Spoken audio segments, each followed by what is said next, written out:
कुंभ मेला शुरू होने वाला है। चलो गोता खाएं संगम में, कर तीर्थ स्थावर जंगम में, हर हर हर नर नारायण है। कुंभ मेले के बारे में आप सभी ने एक ना एक बार कहीं ना कहीं किसी ना किसी तरह से जरूर सुना होगा। किसी मूवी में, दादी नानी की कहानियों में, या फिर इस कहावत में कि दो भाई कुंभ के मेले में बिछड़ गए। भगवान, तूने कुंभ का मेला क्यों बनाया? कुंभ मेला इस साल 13 जनवरी से 26 फरवरी तक प्रयागराज में आयोजित होने वाला है। कुंभ मेले के बारे में आपने बहुत सारी होर्डिंग्स में, टीवी में, न्यूज चैनल्स में अब तक देख ही लिया होगा। प्लेटफॉर्म के कोने कोने पर कुंभ के स्लोगन के साथ रंग बिरंगे पोस्टर भी लगाए गए हैं। इस साल होने वाला कुंभ मेला अपने आप में बहुत अलग है।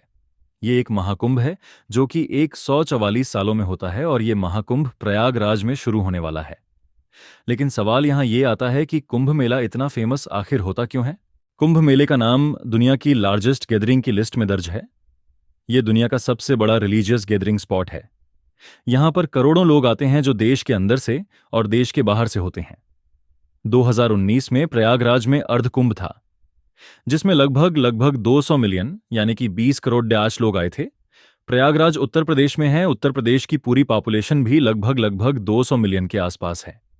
आप इस फिगर से अनुमान लगा सकते हैं कि कुंभ मेले में कितनी बड़ी गैदरिंग होती है। इमेजिन करो, करोड़ों लोग जो एक ही आस्था से और परंपरा से जुड़े हैं, एक ही जगह पर इकट्ठे हो रहे हैं।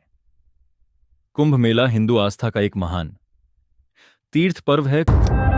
अग्रान हिडनक तक नक दुम तिट तक गदि धनधा, अग्रान हिडनक तक नक दुम तिट तक गदि धनधा।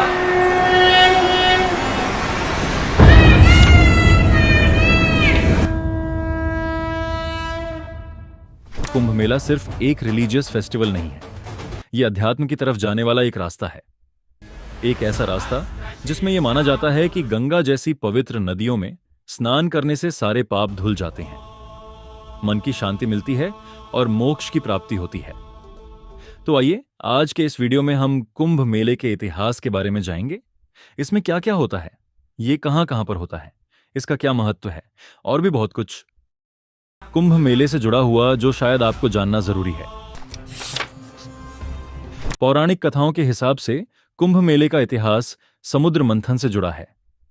समुद्र मंथन के बारे में आप सभी ने कहीं ना कहीं पढ़ा होगा, जहां पर देवताओं और असुरों के बीच में मंथन हुआ था, जिससे अमृत की प्राप्ति हुई थी। आइए इसे कहानी के माध्यम से समझते हैं। एक बार दुर्भाषा आरशी ने देवराज इंद्र को श्राप दिया। मैं ऋषि दुर्वासा श्राप देता हूं, तीनों लोग श्रीहीन हो जाएंगे। और उस श्राप के कारण सारे के सारे देवता कमजोर हो गए। अब जब देवता कमजोर हो गए और इस बात की खबर असुरों को मिली, तो असुरों ने स्वर्ग लोक पर हमला कर दिया कि सारे असुर जो है वो देवताओं को हराकर स्वर्ग लोक पर अपना कब्जा जमा लेते हैं। इसके बाद सारे देवता ब्रह्मा जी के पास जाते और उन्हें पूरा किस्सा सुनाते हैं। ब्रह्मा जी सारे देवताओं को लेकर विष्णु जी के पास जाते और मदद मांगते। तब विष्णु जी उन्हें एक सुझाव देते हैं कि हमें समुद्र मंथन करना चाहिए और समुद्र मंथन से अमृत निकलेगा। इस अमृत को पीकर आप अमर हो जाओगे और मृत्यु भी आपको हरा नहीं पाएगी। लेकिन समुद्र मंथन का काम देवता अकेले नहीं कर सकते थे, इसीलिए उन्हें असुरों की मदद लेना पड़ी। और असुर भी इस मंथन के लिए मान गए, क्योंकि उन्हें यह लगा था कि जैसे ही अमृत निकलेगा वो अमृत उन असुरों को भी दिया जाएगा। मंथन के बाद जैसे ही अमृत कुंभ यानी कि अमृत से भरा हुआ कलश बाहर निकला, देवता और असुरों के बीच में लड़ाई छिड़ गई। और इसी लड़ाई के बीच में विष्णु भगवान ने अपना वाहन जोता, यानी कि गरुण देव को यह अमृत का कलश लेके वहां से उड़ जाने को कहा। और जब गरुड़ देव यह कलश लेकर जा रहे थे, तब अमृत की 4 बूंदें 4 जगह पर गिरती हैं: हरिद्वार, उज्जैन, नासिक और प्रयागराज। तब से ये 4 जगह महातीर्थ बन जाती है। अमृत को पाने के लिए देवता और असुरों के बीच में युद्ध 12 दिनों तक चला था, जो कि मनुष्यों के 12 साल के बराबर होता है। कुंभ मेले का विकास भारत की पुरानी परंपराओं से निकल कर आ रहा है। हिस्टोरिकल रेफरेंस के लिए अगर हम समझना चाहें तो कुंभ मेले जैसे बड़े सम्मेलन का जिक्र 19वीं सेंचुरी में आपको देखने को मिलता है।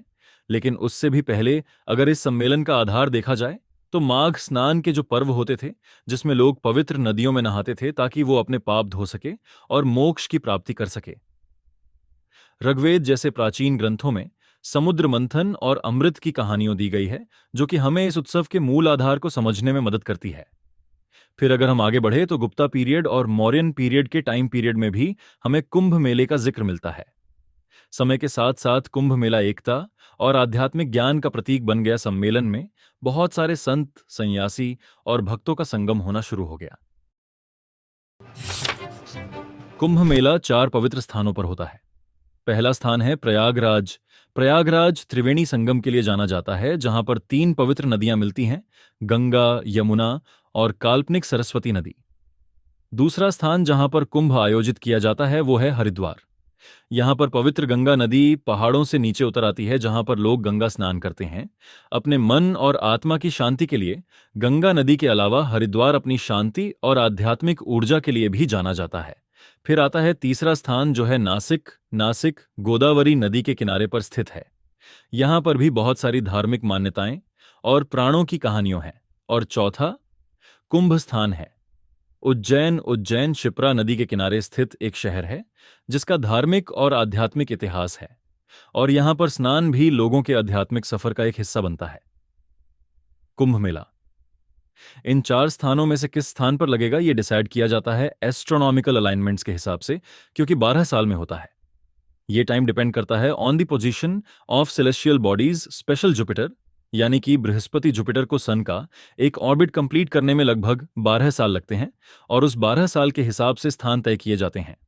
हर एक स्थान पर एक बार 12 साल में कुंभ मेला लगता है। कुंभ मेला तब होता है जब जुपिटर किसी स्पेसिफिक जोडियक साइन में एंटर करता है, और इस समय में किसी भी प्रकार के धार्मिक कार्य शुभ माने जाते हैं। Haridwar celebrates Kumbh Mela when Jupiter is in Aquarius and sun is in, यानी कि सूर्य मिश्रा के साथ प्रयागराज में कुंभ मेला मनाया जाता है जब जुपिटर टूरिस्ट यानी कि विश्वभा राशि के साथ हो, और दोनों ही चंद्रमा और सूर्य की दशा और मकर राशि के साथ हो। When sun and moon is in Capricorn राशि में कुंभ मेला मनाया जाता है। जब जुपिटर इस इन लियो सिंहा राशि के साथ हो। सिमिलरली उज्जैन में भी कुंभ मेला मनाया जाता है जब बृहस्पति सिंह राशि के साथ होता है। ऐसा माना जाता है कि जब ये सेलेस्टियल अलाइनमेंट्स बनती है तो एनवायरनमेंट स्पिरिचुअल एनर्जी से भर जाता है, और इस समय पर इन पवित्र नदियों के पानी को लोग अमृत मानते हैं, और इसमें स्नान करने से सारे पापों की मुक्ति हो जाती है और मोक्ष मिलता है। कुंभ मेले के अलावा हर 6 साल में अर्ध कुंभ मेला भी मनाया जाता है, क्योंकि हरिद्वार और प्रयागराज में होता है। इस साल से 6 साल पहले यानी कि 2019 में प्रयागराज में मनाया गया था। कुंभ मेले के हिस्टोरिकल और रिलीजियस सिग्निफिकेंस को समझने के बाद अगर इस चीज पे नजर दौड़ाई जाए कि आखिरकार कुंभ मेले में होता क्या है, तो यहां पर शाही स्नान होते हैं, गंगा आरती होती है, हवन पूजन होते हैं, और साथ ही साथ पिंडदान भी किए जाते हैं। इसी के साथ साथ इस मेले में बहुत सारे के संत, साधु आते हैं, रिलीजियस पर्सनैलिटी आती है, कथा और कीर्तनों के इवेंट भी होते हैं। अलग अलग राज्यों से बहुत सारे लोग आते हैं जो अलग अलग संस्कृति को यहां पर दर्शाते हैं। अपने लोकगीत, नृत्य और कलाओं का प्रदर्शन भी आपको इस कुंभ मेले में देखने को मिलेगा। यूनेस्को ने कुंभ मेले को intangible cultural heritage of humanity के रूप में पहचाना है। कुंभ मेले की सिग्निफिकेंस सिर्फ रिलीजियस पर्सपेक्टिव तक ही सीमित नहीं है। अगर हम इसे इकोनॉमिक पर्सपेक्टिव से देखने की कोशिश करें तो कुंभ मेले के दौरान लाखों लोग एक जगह से दूसरी जगह ट्रैवल करते हैं, जिससे ट्रैवल इंडस्ट्री को बूस्ट मिलता है और इकोनॉमी को बहुत बड़ा सपोर्ट मिलता है। अगर हम इसे डेटा के हिसाब से समझने का प्रयास करें तो 2069 के कुंभ मेले को ऑर्गेनाइज करने के लिए सरकार ने 4000 करोड़ खर्च किए थे, लेकिन इस कुंभ मेले में जो इकोनॉमिक वैल्यू जनरेट हुई थी वो थी 1,30,000 करोड़ रुपए की, और साथ ही साथ एक अकेले कुंभ मेले में 6 लाख लोगों को जॉब मिली थी। सिर्फ हॉस्पिटैलिटी इंडस्ट्री की अगर बात की जाए तो 2,50,000 जॉब जनरेट हुई थी। क्नॉइसिन बड़े बड़े फिगर्स के अलावा इस पूरे इवेंट से लोकल बिजनेस को बहुत बूस्ट मिलता है। छोटे से वेंडर से लगा के बड़े बड़े रेस्टोरेंट तक जो होते हैं उन्हें काफी सारा काम मिलता है, और वो अपने कुछ दिनों में उतना पैसा कमा लेते हैं जितना उनके साल भर की इनकम होती है। अभी तक वीडियो में आपको यह समझ तो आ ही गया होगा कि कुंभ मेला अपने आप में क्यों यूनिक है, क्योंकि इसका स्केल इतना बड़ा है। अब इतने बड़े मेले को ऑर्गेनाइज करने में बहुत बड़े बड़े चैलेंजेस भी आते होंगे। मेले को अटेंड करने से लगा के ऑर्गेनाइज करने तक हर लेवल पे अपने अपने एक चैलेंज है। महाकुंभ की ज्योग्राफी अभी जो मैंने बताई वो आपको थोड़ी टेक्निकल लगी होगी। अब इसे थोड़ा आसान करके समझने का प्रयास करते हैं। फिर आगे हम जानेंगे कि अभी के कुंभ में क्या क्या मैनेजमेंट किए गए हैं। कुंभ संस्कृत भाषा का शब्द है जिसका अर्थ होता है कलश।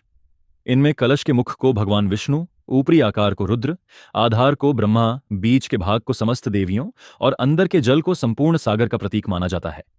कुंभ सनातन संस्कृति के आध्यात्मिक समागम का सबसे मूल आधार है, लेकिन इसी के साथ इसका वैज्ञानिक महत्व भी उतना ही अभूतपूर्व है। महाकुंभ हर 12 वर्ष में एक बार उत्तर प्रदेश के प्रयागराज में होता है। 12 वर्ष में एक बार, और ऐसा इसलिए क्योंकि जुपिटर यानी बृहस्पति ग्रह को सूर्य का एक चक्कर लगाने में 12 वर्षों का समय लगता है। ये उसका कारण है। ये परिवर्तन जल और वायु को प्रभावित करते हैं, जिसके परिणाम स्वरूप प्रयागराज के पवित्र शहर में पूरी तरह से एक सकारात्मक वातावरण बनता है। और इस दौरान वहां संगम में महाकुंभ मेले के दौरान स्नान करना और पवित्र गंगा में डुबकी लगाना बहुत पवित्र माना जाता है। इसके अलावा बृहस्पति ग्रह को ज्ञान और अध्यात्म का कारक माना जाता है, और जब ये ग्रह सूर्य का एक चक्कर 12 वर्षों में पूरा करके कुंभ राशि में प्रवेश करता है तो इसी से महाकुंभ की स्थिति बनती है। इसके अलावा कुंभ एक ऐसा विशेष पर्व है जिसमें तिथि, ग्रह, महा आदि का अत्यंत पवित्र योग होता है, और कुंभ पर्व का योग सूर्य, चंद्रमा, गुरु और शनि के संबंध से सुनिश्चित होता है। लेकिन आज बहुत सारे लोगों को इन बातों के बारे में कोई जानकारी ही नहीं है। हमारे देश में कुंभ मेले का आयोजन वैसे तो 4 वर्षों में एक बार, अर्ध कुंभ का आयोजन 6 वर्षों में एक बार और महाकुंभ का आयोजन 12 वर्षों में एक बार होता है। और यह वह धार्मिक आयोजन है जिसका अध्ययन करने के लिए विदेशों से भी लोग और बड़े बड़े विद्वान भारत आते हैं। अब हम आपको आंकड़ों के जरिए बताएंगे कि इस बार का महाकुंभ कितना भव्य और विशाल होने वाला है, देखने लायक होने वाला है। इस महाकुंभ मेले का आयोजन 13 जनवरी से 26 जनवरी के बीच 45 दिनों के लिए होगा। इनमें 40 करोड़ से ज्यादा श्रद्धालुओं के आने का अनुमान है। इसमें जो अमेरिका की कुल आबादी से भी 6 करोड़ ज्यादा है, यानी पूरे के पूरे अमेरिका देश की पूरी आबादी से भी ज्यादा लोग इस महाकुंभ मेले में आएंगे। प्रयागराज में इस धार्मिक आयोजन के लिए 1.5 लाख टेंट बनाए गए हैं। 12 किलोमीटर के अस्थायी घाट बनाए गए हैं जहां स्नान किया जाएगा। 1800 एकड़ के क्षेत्र में पार्किंग बनाई गई है। 1.5 लाख अस्थायी शौचालय बने हैं। 25,000 कूड़ेदान है। 15,000 सफाई कर्मचारियों को तैनात किया गया है। 69,000 LED लाइट्स लगी हैं। 400 किलोमीटर की अस्थायी सड़कें और पैदल रास्ते बनाए गए, और इनके लिए 2,69,000 एकड़ जमीन पर ऐसी शीट्स लगाई गई हैं जिससे लोगों को चलने में परेशानी ना हो। 30 अस्थायी पुल बनाए गए हैं और 201 सड़कों को चौड़ा किया गया है। भीड़ को कंट्रोल करने के लिए 2,600 से ज्यादा कैमरे लगे हैं, और इस बार आर्टिफिशियल इंटेलिजेंस की भी मदद ली जाएगी। और ये महाकुंभ विशाल होने वाला है, अद्भुत होने वाला है, अगम्य होने वाला है और सनातन एकता की एक मिसाल बनने वाला है। तो आप भी जरूर इस आस्था के सैलाब में डुबकी जरूर लगाइएगा। और ये माना जा रहा है कि यह महाकुंभ मेला अब तक का सबसे बड़ा महाकुंभ मेला होने वाला है। तो दोस्तों, ये कुंभ मेला सिर्फ एक त्योहार नहीं है, ये भारत की संस्कृति, भारत की आस्था और भारत के इतिहास को दर्शाता हुआ एक जीवंत प्रतीक है। ये एक समागम है धर्म, संस्कृति और आस्था का, जहां लोग अपने घरों से निकलते हैं अपने पाप धोने के लिए, अपने मन की शुद्धि के लिए और अपने आध्यात्मिक सफर की एक नई शुरुआत करने के लिए। यह कुंभ मेला सिर्फ भारत के लिए ही नहीं, पूरे विश्व के लिए एक मिसाल है कि कैसे लोग एक साथ एक सूत्र में बंध के एक आस्था का प्रमाण देते हैं। तो आप में से कितने लोग इस बार महाकुंभ मेले में जाने वाले हैं? मुझे कमेंट में जरूर बताएं। मुझे ये बताइएगा कि क्या नई जानकारी आपको इस वीडियो से मिली। अगर आपको ये वीडियो पसंद आई हो, लाइक कीजिए और अपने दोस्तों के साथ शेयर कीजिए। मिलते हैं अगले वीडियो में, तब तक के लिए मुस्कुराते रहिए। और स्वच्छ महाकुंभ, सुंदर महाकुंभ के संदेश के साथ मैं आपसे विदा लेता हूं। ऐसे ही इंफॉर्मेटिव वीडियोस के लिए जुड़े रहे हमारे साथ। देवास्तानि धर्माणि प्रथमान्यासन्